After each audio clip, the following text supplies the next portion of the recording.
Hey yo, I'm Denis and I'm the founder of SaaS Camp Accelerator. In this video, I will cover what I've learned after scaling over 100 SaaS companies. At the end, I'll explain why tracking MRR is not gonna save your startup and how you can predict your next 1,000 sales. Let's dive in. First of all, you must be solving a clear pain. Ideally, it has to be repeatable, expensive, and easy to explain.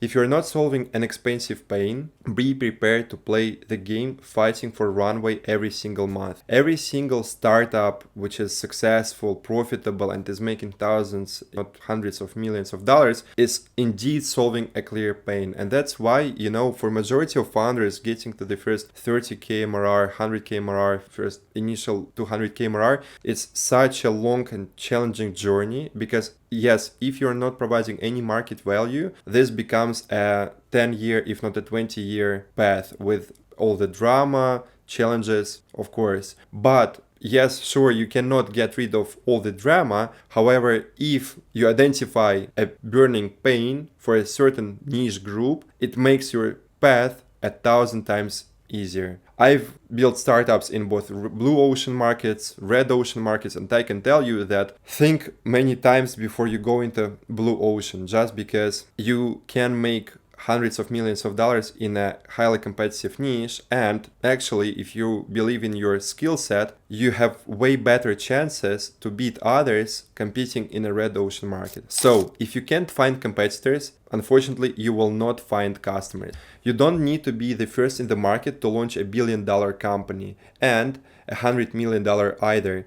I launched multiple startups in blue ocean markets, and believe me, for the first couple of ventures, it's really unnecessary. You really don't get to run a real startup if you're always trying to understand, okay, am I building something useful or not? However, if you go into a validated niche with validated demand and you identify your value proposition, then you actually get to feel what it is like running a real business. Unfortunately, for a couple of years, I've been doing and chasing all different types of ideas, and many of them were far from a thriving business. Please don't go through the same path, especially if you're building one of your first projects. Sell to people who have money. And as you can see, I cannot highlight this enough because while working with a lot of founders in the past years, and while building some of my own projects, I think I've gone through all the worst audiences possible. This is selling to part-time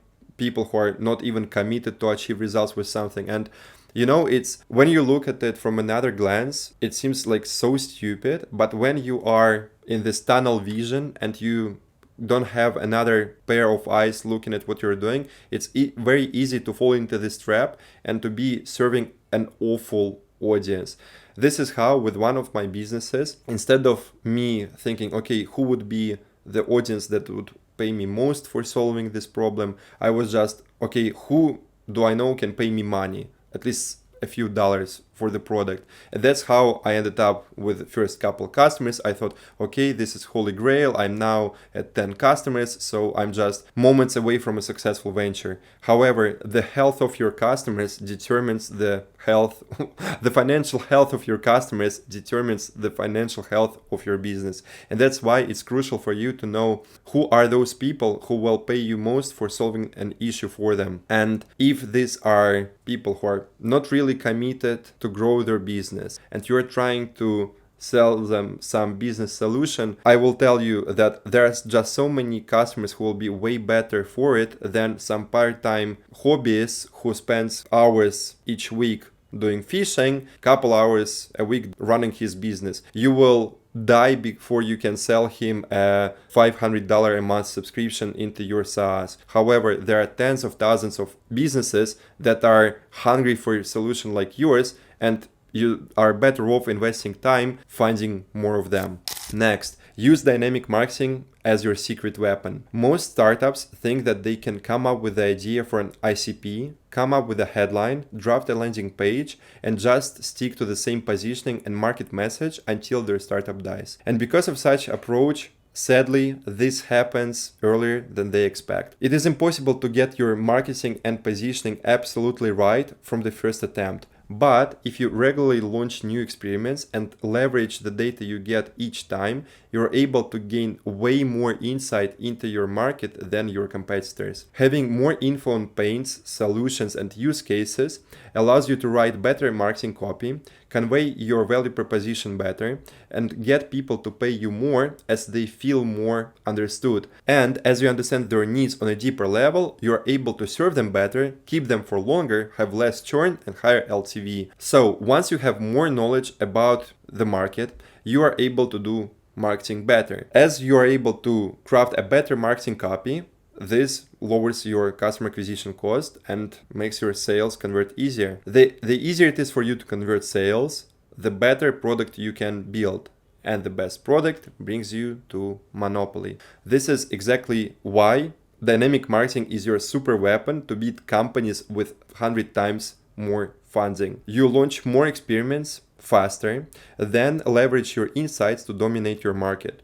And this is the exact and pretty much the only way you can beat companies with 100 times more revenue, because you are more agile, you see the market feedback real time and can execute experiments straight away. If you want to read more tips and case studies on how we apply dynamic marketing and other SaaS frameworks to grow startups, you can sign up to my newsletter at denisshatalin.com/SaaS secrets. I've got 1,400 founders who are reading it every single week, so make sure to check it out. Next, you only need 1 or 2 funnels to get to the first million in annual recurring revenue, because one channel, one offer brings you to $1 million. It's easy to remember, and it's easier to remember because it works. Stop jumping 5 channels and doing them all at below average levels.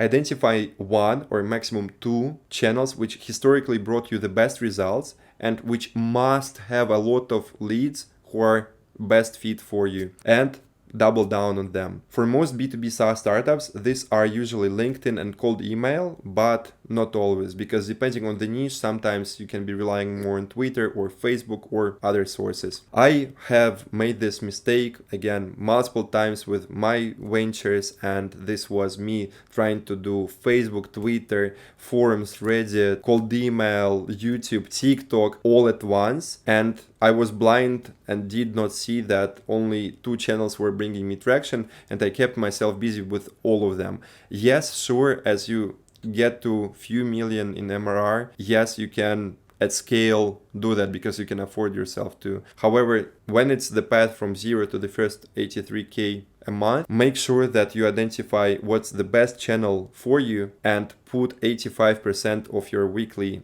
work hours on getting sales out of this channel. Just because you will be able to execute faster, you will be always on top of all your numbers, and you'll be understanding every single detail of what is indeed bringing you results. Then you want to be tracking everything. And no, MRR and annual revenue are not everything. Average revenue per user, cost per acquisition per each channel, deal cycle per channel, best performing scripts, close rate, conversion per channel, and more. If you're not tracking data you have available, you're shooting yourself in the foot. If you hired a 10K an hour consultant, the first thing they'd ask you is to see your metrics. So you'd waste this 10K if you're not tracking any. Buy insurance against working on low priority tasks and know your numbers. What can be calculated can always be improved. Finally, reverse engineer your goals to identify your inputs. And this is about you predicting your next 1,000 sales. Once you know your numbers, you can achieve anything. If you know that it takes you 400 messages to get 40 replies, and 40 replies bring you 4 calls and 1 sale, then you know what needs to be done to get your next 1,000 sales.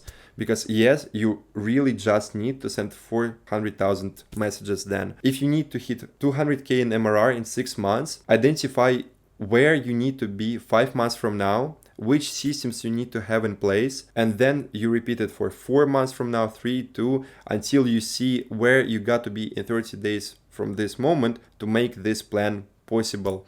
I've done it with my personal goals and my business goals, and yes, after hitting 3 of these goals, which for that moment seems super unrealistic and insane, I can totally confirm that this works. Awesome. If you want help with growing your B2B SaaS startups, check out my private accelerator saascamp.co. And if you have any more questions, just drop them in the comments so I can help you out there. See you in the next one.